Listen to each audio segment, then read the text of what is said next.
SIR ప్రక్రియ హైదరాబాద్లో ప్రశాంతంగా కొనసాగుతోందన్నారు ఈఆర్ఓ దివాకర్. జిల్లాలతో పోల్చుకుంటే హైదరాబాద్లో కాస్త నెమ్మదిగానే ప్రక్రియ సాగుతోందన్నారు. ఒక్కో బిఎల్ఓ సుమారు 60% వరకు ఫామ్లు పంపిణీ చేశారన్నారు. మరింత సమాచారాన్ని మా సీనియర్ కరెస్పాండెంట్ ఇస్తారు. రాష్ట్రవ్యాప్తంగా ఎస్ఐఆర్ సంబంధించినటువంటి ప్రక్రియ కొనసాగుతుంది. ఎన్యూమరేషన్ ఫామ్ల డిస్ట్రిబ్యూషన్ అయితే కంటిన్యూ అవుతుంది. అయితే రేపటి వరకు అవకాశం ఉన్నప్పటికీ జూలై 2 వరకు కూడా ఎన్యూమరేషన్ ఫామ్ అందజేయాలని చెప్పేసి ఇటు బిఎల్ఓలకు ఇచ్చినటువంటి ఇన్స్ట్రక్షన్ నేపథ్యంలో వాళ్ళు ఇంటింటికి తిరిగి ఎన్యూమరేషన్ ఫామ్లు అందిస్తున్నటువంటి పరిస్థితి కనిపిస్తుంది. ఎవరున్నారు ఏంటి అనే డీటెయిల్స్ కలెక్ట్ చేస్తూ వాళ్ళ డీటెయిల్స్ నోట్ చేసుకుంటూ కావాల్సినటువంటి వారికి ఎన్యూమరేషన్ ఫామ్లు ఇస్తున్నటువంటి పరిస్థితి. దీనికి సంబంధించి ఎప్పటికప్పుడు బిఎల్ఓలతో పాటు వాళ్ళ సూపర్వైజర్లు, ఈఆర్ఓలు, జిల్లా ఎన్నికల అధికారులు కూడా ఈ పరిస్థితి పైన ఎప్పటికప్పుడు సమీక్షిస్తున్నటువంటి పరిస్థితి కనిపిస్తుంది. మనతో పాటు ఈఆర్ఓ దివాకర్ సార్ ఉన్నారు, ఆయనతో మాట్లాడదాం. సార్, ఏంటి పరిస్థితి? అంటే జిల్లాలతో పోల్చుకుంటే హైదరాబాద్లో కొంత మందకోడిగా సాగుతుంది ఎన్యూమరేషన్ ఫామ్ల పంపిణీ అనేది ఒక వార్త వినిపిస్తుంది. ఎంతవరకు నిజమో, అది ఎందుకు లేట్ అవుతుంది? ఎందుకంటే ఇంతకుముందు అంటే చాలామంది ASHA workers, anganwadi workers private వాళ్ళు ఉండేవాళ్ళండి. అంటే ఇప్పుడు ఈసారి సిఇఓ సార్ వాళ్ళు ఈ గవర్నమెంట్ ఎంప్లాయీస్ అందరూ తీసుకున్నారు బిఎల్ఓగా. వాళ్ళు దే ఆర్ వెల్ ఎడ్యుకేటెడ్ అనమాట. వాళ్ళు అయితే ఎడ్యుకేటెడ్ కానీ వాళ్ళకి ఫామ్స్ పంచడంలో కొద్దిగా వాళ్ళకి ఎక్స్పీరియన్స్ తక్కువ ఉంది కాబట్టి తర్వాత ఇంకా ఇల్లు దొరకడం కష్టంగా ఉంది. వాళ్ళు కొత్త కాబట్టి వాళ్ళకి హౌస్ టు హౌస్ తిరగడము అంటే సీక్వెన్స్గా లేవు, వాళ్ళకి అంటే అనీవెన్గా ఉన్నాయి అనమాట. అందువల్ల బిఎల్ఏస్ని కూడా వాళ్ళకి జతపరిచాము. వాళ్ళతో వాళ్ళు తిరుగుతున్నారు. ఇంకోటి ఏంటంటే ఈ మొత్తం సెగ్రిగేషన్ చేసుకుంటున్నారు. ముందు ఈ సెగ్రిగేషన్ చేసుకుంటే వాళ్ళకి ఈజీగా ఉంటుందన్నమాట. వాళ్ళకి లైన్గా ఒక వీధిలో కొన్ని హౌసెస్ ఉంటే అవన్నీ ఒకే దగ్గర ఉన్నట్టు వాళ్ళు సెగ్రిగేషన్ చేసుకుంటున్నారు. అట్లా సెగ్రిగేషన్ చేసుకోవడం వల్ల వాళ్ళకి మాకు ఈ రోజు రేపటిలో కొంచెం మంచి పర్సెంటేజ్ పెరుగుతుందండి. సెకండ్ కల్లా మొత్తం కంప్లీట్ చేసుకుంటాం.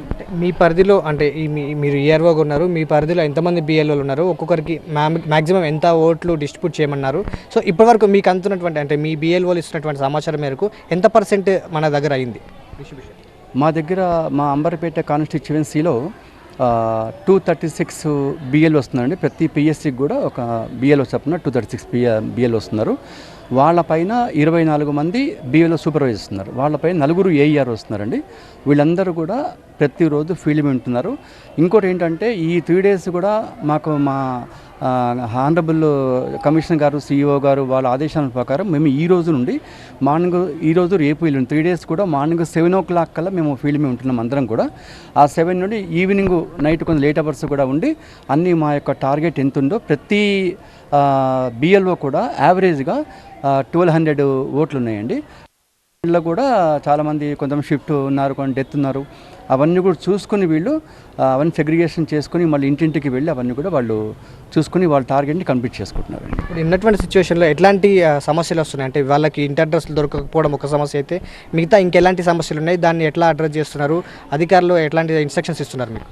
సార్, దీంట్లో ఏంటంటే కరెక్టే మీరు చెప్పింది. కొత్త వాళ్ళు కాబట్టి బిఎల్ఓగా వచ్చిన వాళ్ళకి ఏంటంటే ప్రతి రాజకీయ పార్టీ నుండి ఒక బిఎల్ఏని తీసుకోమని చెప్పడం జరిగింది. ఆల్రెడీ మాకు కొంతమంది పార్టీ వాళ్ళు కూడా బిఎల్ఏస్ లిస్ట్ కూడా ఇవ్వడం జరిగింది. ఎందుకంటే ఆ బిఎల్ఏస్ లోకల్ వాళ్ళే కాబట్టి వాళ్ళకి ప్రతి హౌస్కు తెలిసి ఉంటుంది. కాబట్టి ఆ విధంగా ఈ యొక్క ఇన్ఫర్మేషన్ మొత్తము బిఎల్ఓకి ఇస్తే మాకు అది కూడా తొందరగా అయిపోతుంది. సో మొత్తంగా కొంత ఇప్పటివరకు జరిగినటువంటి ప్రాసెస్లో భాగంగా కొంత నెమ్మదిగా సాగిన రానున్నటువంటి 1-2 daysలో ఈ ఎన్యూమరేషన్ ఫామ్ల డిస్ట్రిబ్యూషన్ అనేది చాలా ఫాస్ట్గా మూవ్ అవుతుంది. ఇంక సంబంధించినటువంటి గ్రౌండ్ వర్క్ అంతా క్లియర్ చేసుకొని వీళ్ళు డిస్ట్రిబ్యూషన్ చేస్తున్నారని చెప్పేసి అధికారులు చెప్తున్నారు. జూలై 2 తర్వాత ఈ కలెక్ట్ చేసినటువంటి ఫామ్స్ అన్నింటినీ కూడా ఆన్లైన్లో అప్లోడ్ చేసేందుకు అధికారులు కూడా ఒక సిస్టమ్ని కూడా క్రియేట్ చేసినటువంటి పరిస్థితి ఉంది. దాంట్లో భాగంగానే బిఎల్ఓలకు పూర్తి స్థాయిలో ట్రైనింగ్తో పాటు కొంతమంది డేటా ఎంట్రీ ఆపరేటర్లకు సంబంధించి కూడా వాళ్ళని కూడా అందుబాటులో ఉంచారు. సో జూలై 24 వరకు ఎట్టి పరిస్థితుల్లో వీలైనంత త్వరగా అన్ని వివరాలతో ఈ ఆన్లైన్ అప్లోడ్ కార్యక్రమం చేస్తామనేది ఎన్నికల అధికారులు చెప్తున్నటువంటి పరిస్థితి కనిపిస్తుంది. వీడియో జర్నలిస్ట్ శివకుమార్తో ఎల్ఎన్ రెడ్డి, TV9 హైదరాబాద్.